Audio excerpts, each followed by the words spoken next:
Welcome to the Education Corner, a podcast by Education Choices magazine. Education Corner podcast would like to welcome Ms. Julie Lodrick, Headmistress at Tudor Hall School in Oxfordshire.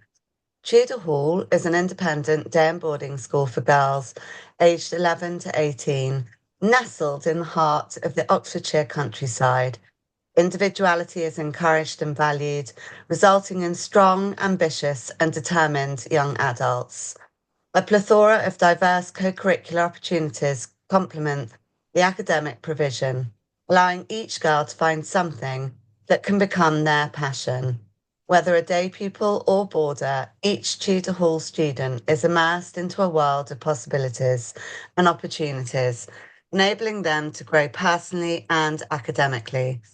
Julie joined Tudor Hall in 2022 and has previously worked as principal at the Mount School and headmistress at Kent College, Pembury. It's such a pleasure to have you on our podcast. Thank you, Chloe. It's lovely to be here with you today. Firstly, can you tell us a little bit about your background and how you came to be headmistress at Tudor Hall? Yes, of course.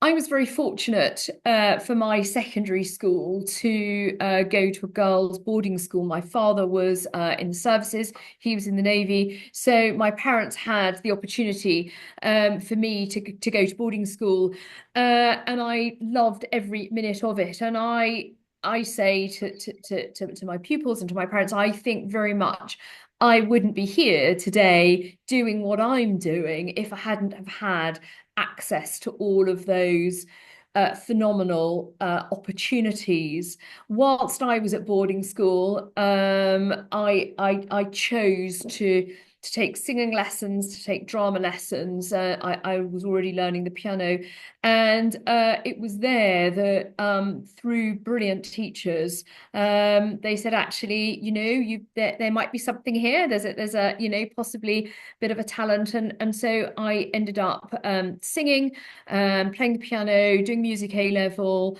all of those things to a high level, and ended up wanting to go on to do music as a career. But I had a really forward-thinking music teacher at the time, and all of us who took A-level music, we were given a set of pupils. So we taught singing, we taught piano, we taught whatever instrument it was that we learned. And we did it, we loved it, we thought no more about it. So essentially, I've been teaching since I was, 16. I taught all the way through university, thinking actually that I very much wanted to go on and be a singer. I trained classically. My teacher was at the Royal Academy. I did sing for a short time, but during that period realized actually there was something fundamentally missing. And then it was that light bulb moment where I realized that what was missing was that teaching. I really missed teaching. I taught singing and piano, but then I thought, actually, I'd like to do more. I'd like to kind of teach in the classroom, be a music teacher. So then I did my PGCE. My first role was as a director of music, and it wasn't planned, but I've always worked in girls' boarding schools. So I was a director of music, and then the thought was, well, now what do I do? More music or something else? But the bit of my role that I really loved was being a tutor and the pastoral care side of things. So then I went on and did really one of, I think, if not the best job in education. I became a house mistress, and I lived with 65 girls for 5 years. So I carried on teaching music. I had the pastoral care. I was leading my team of staff in the house, and then somebody said, "Actually, have you thought about senior leadership?" So then my path took me to being a deputy head, and then as you mentioned, my first role at the Mount. I'd always known through my career, I'd always known Tudor Hall. Tudor Hall is one of the very few boarding schools remaining in the country. We still are a full boarding school. I'd always known about Tudor Hall. And when I was at the Mount, actually, my predecessor, Wendy Griffiths, invited me here to join a boarding committee. So I came to Tudor Hall many years ago now, completely fell in love with it. And then not so long ago, when Wendy announced her retirement, I wasn't planning to move from Kent. But it was one of those things, another fantastic opportunity. And I thought I can't, turn down the possibility of coming to Tudor Hall, being part of a full boarding environment. And here I am. And, if it's not too much of a cliche, it was one of those roles that sort of is a dream come true. And being part and parcel of boarding life, I say to the girls here, I don't feel I have a job. I live here, I work here. We're set in 50 acres of glorious Oxfordshire countryside, and I don't feel like I have a job. And that's what I wish for them, to be doing something that every day gives you so much joy and fulfillment. The school's motto is Habeo ut dem. I have that I may give. How does this ethos influence life at Tudor Hall? So rather than influencing, the ethos actually is very much at the core of every aspect of life at Tudor. It's not often that you come across a school where the girls will be able to talk in a very fulsome way about their school motto. And actually, we just had our a charity committee gave their assembly today, and the girls were talking about what it means to be in a school and what Habeo at Dem means to them. And they were saying that actually it's not just around the charitable side of kind of, yes, we do a lot of work to support our charities, but actually we talk all the time around giving of ourselves. It's around giving of kindness, making sure that everybody has a very deep sense of belonging here. This has a very, we talk about the community at Tudor, how important that is to all of us. So it's about giving of ourselves, giving of our kindness, and then also then going beyond, so giving of our time, giving of our talents, again making the most of all the opportunities that are available here. We also give to our local community. So in the sixth form, the girls have the opportunity to go and volunteer. And our volunteering programme, the girls get to go and volunteer at local primary schools, local care homes. The girls go and help at local art workshops at St Mary's in Banbury, where we have a close affiliation. And then we also have a global outreach program. It's called Tudor in 3 continents. 2 of our projects are international. So we have one project in South Africa with a school, Sparrow School, where we've been going for many years, and also Heal Paradise School in India. And the girls carry out a whole raft of fundraising activities to take their proceeds with them, and they get to spend a week in the school teaching, supporting the school, doing lots of projects and activities. And as one of the girls stood up today and said that has had the most profound impact on her, making her realise how fortunate we are here. And actually, she came back from Heal a changed young person. I had the great privilege and pleasure of going with the girls this year in October, and it is a life-changing opportunity. So that Habeo at Dem, that giving, that sense of giving, is kind of runs through all aspects of school life, as I said, and the girls will be able to talk about what it means to them. So yes, it is kind of very, very precious to all of us. Wonderful ethos. In your welcome on the school's website, it says, many of the jobs today won't be there when our current Tods enter the world of work.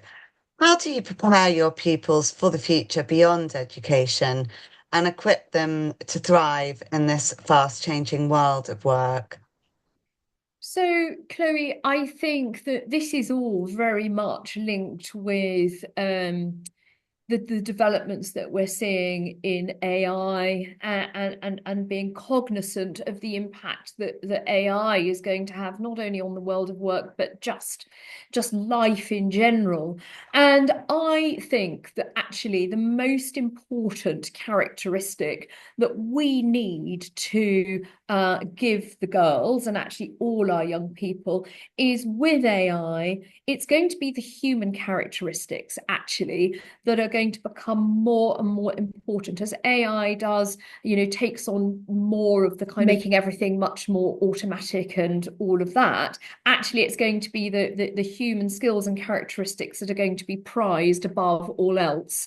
So we place a large impact on the co-curricular. So exams are important, and you've got to have, going out of school with good GCSEs and good A levels is going to be crucial. But I say to the girls, that's a little bit like your passport. Everybody's got to have a passport, but it's what else you take with you that's going to make the difference between having a successful trip or not. You've got to have all the equipment. So the girls, our co-curricular program is very large. We have over 100 activities a week, and we encourage the girls to really move out of their comfort zone, learn how to kind of take risks, fail well.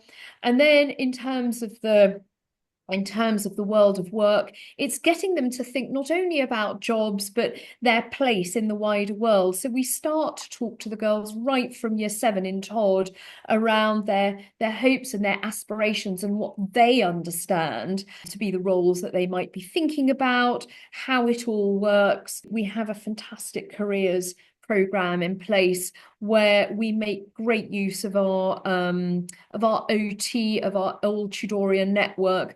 Old Tudorians will come back and talk to the girls about the careers that they are inhabiting, the pathways through, because I think as well, what's going to emerge is there are going to be different pathways to things. It's not just, everybody's doing a degree. Apprenticeships are coming more to the fore. So I think it's about giving the girl flexibility of thought into what might be possible, and emphasizing that their development, their personal development, is actually as equally important as their exams. So we encourage them all to do lots, and they do actually, just right up to our 6th form. One of our girls, for instance, she's just got a place to study architecture at UCL, which is one of the most competitive universities for architecture, and yet she's still dancing. She still took a lead part in the school show. She's still doing all of those things that will contribute to her being a fully rounded human being and having all of those human characteristics to take with her through life. Because also, I think this generation of young people are not going to have just one career. They're going to have many. So again, it's getting them to think creatively and flexibly, thinking about all the things that they might want to do beyond university. Tudor Hall is a high performance learning pathway school. Now, parents may not fully understand what that is, but you're one of fewer than 15 independent schools in the UK working towards the world-class school accreditation. Could you tell us more about what this means and how it benefits your pupils? Yes, of course. And I think that, that just kind of follows on very neatly from what I was just saying previously about kind of developing the whole person. High performance learning. So we've just started our pathway. We're just a term and a half in. So it's a 2-year accreditation. And what attracted us to becoming a high performance learning school is that actually fundamentally it's a philosophy of empowerment, where children develop a set of cognitive skills with, again, a set of values, attitudes, and attributes that help them develop a set of skills and approach to learning that actually is around lifelong success. And also, I think every school can adapt it to their own setting, which was also very attractive to us. So it's around helping. We actually, when the girls go into their GCSE year, we actually give them a lesson on HPL and the skills and the attributes. So it's kind of understanding, is helping students to understand metacognition. So how, everybody's brain works in such a different way. How does their brain work? How do they think about things? How do they approach academic challenges? But also HPL is across not only just academic performance, but in co-curricular. How do you overcome challenges? It also encompasses growth mindset, giving pupils a kind of a flexible approach and having an appetite to be challenged. And really, when you don't get everything right, really using feedback to kind of move on and through. And kind of, it's also that mindset and that having that kind of focus on success. What does success look like? And what does success look like for me? Not compared to the rest of my class or the rest of my year. What does success look like for me? And at Tudor Hall, our approach is very much on the individual. We work with the team of teachers, and many girls will have, whatever they need as part of their curriculum. They'll have kind of elements of that are bespoke to them, because some girls will need additional help with their learning. Some girls might be on a different pathway out of school. We have girls who are performing at national level in sport, in music, in drama. So what do they need? So I think it's a wonderful holistic approach. It also gives teachers a kind of a common language to use in the classroom, and consistency of language and approach is really helpful, because actually then students know what they're, that kind of common framework and that common language. But then the ability, and I do still hang on to my teaching, I do a little bit of teaching, it does, I know, gives teachers the ability to kind of then bring their own individuality to lessons. And we're already seeing girls kind of responding to that really, really positively, and having a different approach to their study. So we're really delighted, and we're looking forward to kind of continuing on the journey, hopefully to getting our accreditation in 2 years' time. That sounds wonderful. And you also have the Aim Higher program at Tudor Hall, which is described on your website as, irrespective of their starting point, the Aim Higher ethos enables all pupils to make progress and to develop the necessary resilience and confidence to achieve their goals. Could you tell us more about what this Aim Higher initiative involves and the impact it has on your pupils? Yes, of course. And again, that leads on from all that we've just been talking about at Tudor. And it's certainly something that I kind of feel quite strongly that in the past, schools kind of identified a group of gifted and talented pupils, and they had their own programme to kind of just nurture and support them. AIM stands for able, interested and motivated. And actually, there are pupils who are talented, but actually with pupils where their interest is ignited and they're motivated to do more, actually talent then grows. And as a musician, I do absolutely subscribe to the concept of the 10,000 hour, you have to practice to get better.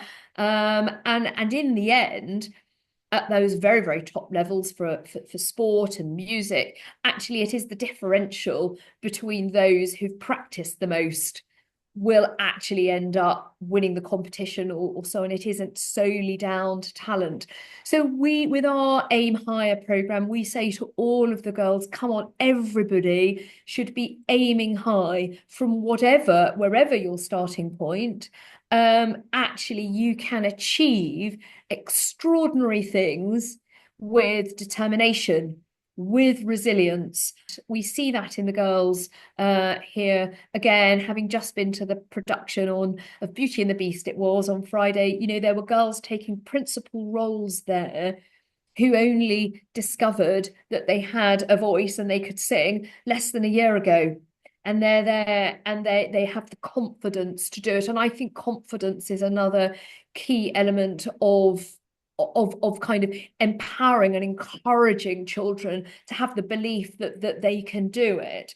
But we also have an Aim Higher programme. So the Aim Higher programme runs on a Saturday morning for our scholars, but again, it is open to any girl who is interested and motivated to learn more about the sessions that are put on a Saturday morning. And those sessions can be, so this Saturday we had, the girls were looking at AI in photography and imaging. They've looked at the science, it was called Science in Beauty. You know, they were making beauty products, and then another week they kind of were looking at literature. So and yes, we have those Aim Higher, that Aim Higher programme, but everything we do is geared at encouraging the girls, and the girls will talk about it as well. You know, everything is encouraged to helping them be motivated and be on a constant journey of improvement.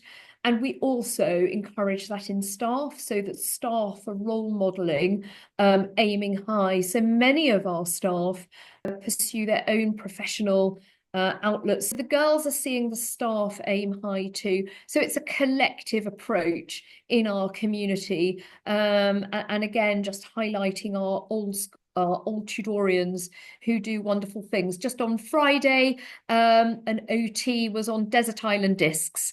Nemini Lethbridge, a barrister, and I think she was, you know, in her 90s doing desert island discs. So that's all the time. Just, it's a culture, really. It's a culture and approach to encouraging the girls to really, sky's the limit, and just kind of have your aims, have your beliefs, and go for it.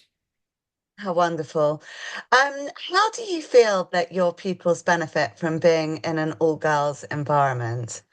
Girls' schools are actually they're a very liberating place to be, because in an all-girls school there is room for them to grow and be themselves. And the girls will say that. So if you were to come to Tudor and go on a tour and ask the girls, that's what they say. There is no stereotyping in subjects. There are no boys subjects. There are no girls subjects at GCSE and A level. And what you might typically think about in terms of boys, you know, boy dominated subjects, maths and science, you know, though girls just do those. If that's what they want to do, they do it. And in fact, one of our most popular A levels is maths and further maths. And we've been trying to kind of hear what the girls think about that. And we've got some lower sixth who joined us this year from other schools and from co-ed schools. And they say, actually, we are more focused in class. There are no distractions in class. We don't feel a need. We really can be ourselves. We don't feel the need to wear makeup or look a certain way. We can just be ourselves at school. And one girl said, oh, and actually we all just, you know, everybody just eats more here. That isn't to say that co-ed schools aren't right for some girls, but I think for many girls, that opportunity to grow up, be themselves and do everything, you know, in a girls' school, all the parts in the school play are played by the girls. All the leadership roles are there for the girls. The research tells us that girls do better academically in girls' schools. And then, of course, girls' schools provide a whole raft of opportunities for the girls to, you know, we have plenty of socials at the weekends. There are activities for the girls, MUN and debating, where they can engage with, you know, make friends beyond school. But I think overall, the girls just say, by the time they leave Tudor and they go to university, actually, they're just very comfortable with who they are. confident that they have a voice, and that then at university and beyond, they can actually feel that they can come to the table, say, and share their thoughts openly, and not feel daunted. So all of those things, I think, combine together to see the girls just flourish then as young women. In this edition of Education Choices magazine, we are focusing particularly on boarding schools. Could you tell us more about boarding at Tudor Hall and how you support your pupils so that they benefit from that boarding experience? Of course, we want to make sure that all of our girls feel very much part and parcel of life at Tudor. And we do have some day girls. So the way in which we organise our boarding is horizontally. So the girls are in year groups and they'll go up through the school, moving boarding house each year. But the day girls arrive to their boarding house every day and are part and parcel of boarding life. Our day girls are with us until 6 o'clock. So lessons finish around 4 o'clock. And then before and after supper, we have what we call our PS sessions, our preps and societies. And each tutor will put together an individual programme for every girl. So every girl will be doing something slightly different. She might be doing prep. She might be doing a club. She might be doing an activity. So that's kind of after school. And then there's supper, and then day girls are welcome to stay for any further clubs or activities. Each house kind of has a sporting evening, one evening a week. And then there's time, as you would expect, just at home to kind of get ready for the next day, phone home, all of those things. And then at the weekend, we have Saturday school, and then we really encourage as many girls as possible to take part in sport. So lots of fixtures on a Saturday afternoon. And then a big trip out. Everybody goes out on a Sunday. In and around boarding life, every boarding house has a house mistress who works with a team of tutors, and it's the house mistress and the tutor who are the key points of contact for the girls and the parents. They monitor both the academic and the pastoral progress of each girl. Beyond the houses, we have a whole raft of staff. We have a senior house mistress, we have an assistant head pastoral, we have a chaplain, we have a health centre where our nurses are part and parcel of the care that we provide. The girls have access to all these staff, as well as a school counsellor, as well as a life coach. And I am confident that if you were to come and talk to the girls here, anybody would kind of, if you ask them, I think they'd all say, yes, we've all got somebody that we can talk to. It might be different for different girls. And then, of course, as I said at the beginning, this is home for me. I live here. My deputy head pastoral lives here. So we work very hard to make sure that actually there is a sense of family, of community, a deep sense of belonging. And essentially, it is a very happy place. One of our house mistresses talks about having compulsory fun. And I think that's really important. So as a boarding community, you can say, actually, we're going to start lessons slightly later because it's just snowed. Let's all go out and, embrace the fresh covering of snow. The girls are part of a vertical house which comprises pupils from aged 11 to 18, and there's lots of competitions, lots of events and activities that happen in our vertical houses. And a really important part of school life is our peer mentoring system, which is led by our deputy head girl, one of our deputy head girls, and the sixth form really enjoy coming into houses in the evenings and work with the younger girls. They help with homework, they play games with them, and the older girls love that, and the younger girls really enjoy having those sort of big sisters in house. Whilst the boarding is organised horizontally, the girls do get to know each other through activities and through the peer mentoring. And it is very, very much a close community. That goes back to our school motto, Habeo at Dem, and coming together to enjoy the very traditional events that mark the year. So, the dog show is, I think, the most popular event, as well as our silent disco and our Tudor Fest, our music festival, which brings the whole community together at the beginning of the year, which includes parents. And we work really closely with our parents. The parents are brilliant. They drive miles and miles to come and watch the girls in concerts and in fixtures. And the house staff and the tutors will stay in close contact. And, whatever the girls need, any additional support or adjustments, we work with the parents very, very closely. So it's a partnership and really just holding the girls at the centre, front and centre of all that we do. At Tudor Hall, you're also particularly proud of your lower school offering. Could you tell us more about this and how you support pupils in the lower school as they adapt to life at Tudor Hall? Yes, so we have it's our lower school are together in Todd House, which is set just a little bit of way apart from the main buildings of the school. And Todd House is really like a home from home. There are some adjustments that we make. So the younger girls have breakfast in house. They've got their own swings, they've got their own gardens, and it's a big adjustment for those girls who do choose to come on board with us at 11.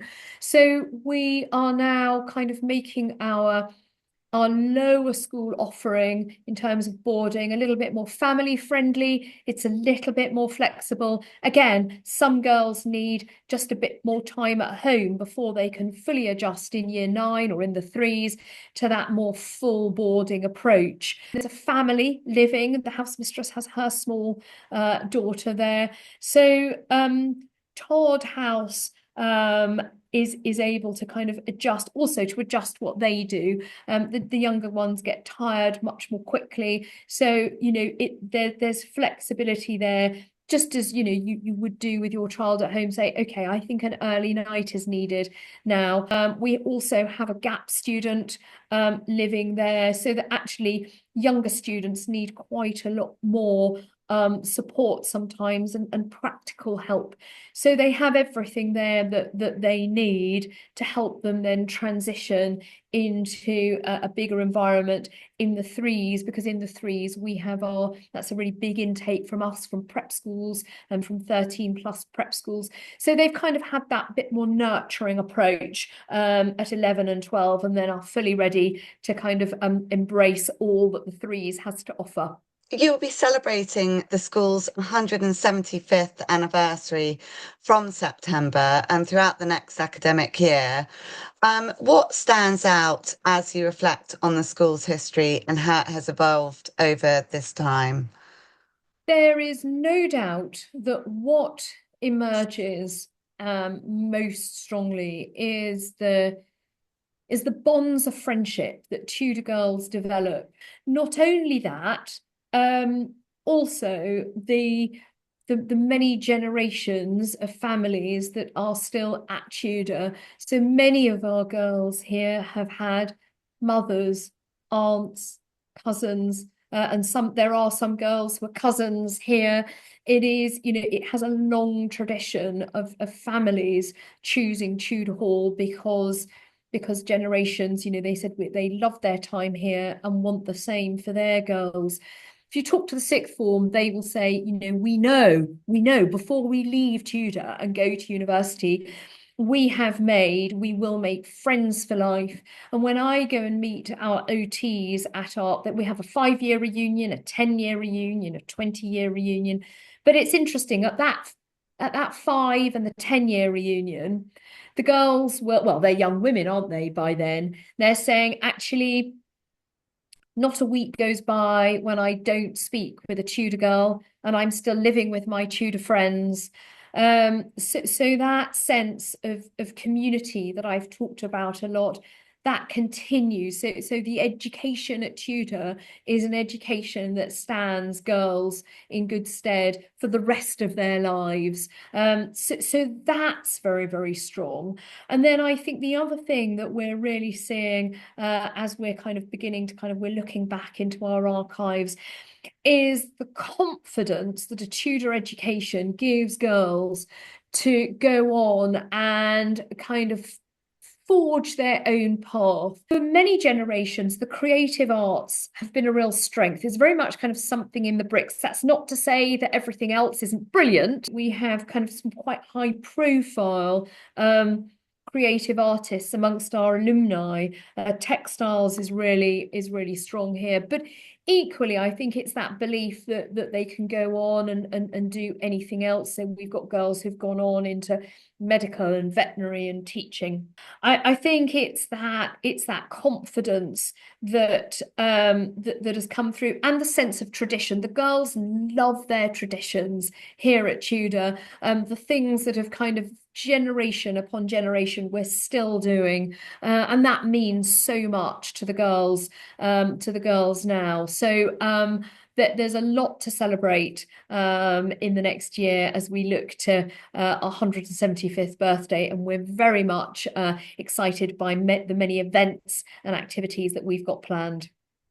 Sounds fantastic, and a beautiful site to be doing it on. Finally, obviously you've got all of this coming up. What are your plans or hopes for the future of Tudor Hall? Obviously you're in your second year now, going forwards.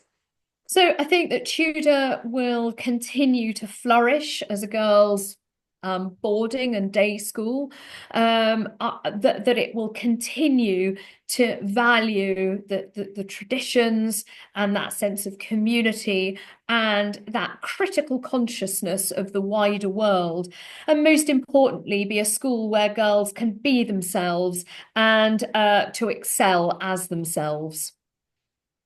That sounds wonderful. What a wonderful way to end a fantastic podcast about all things Tudor Hall. Well, Thank you you. so much for giving up your time, and I look forward to visiting again soon, Julie. We look forward to seeing you, Chloe. Thank you so much.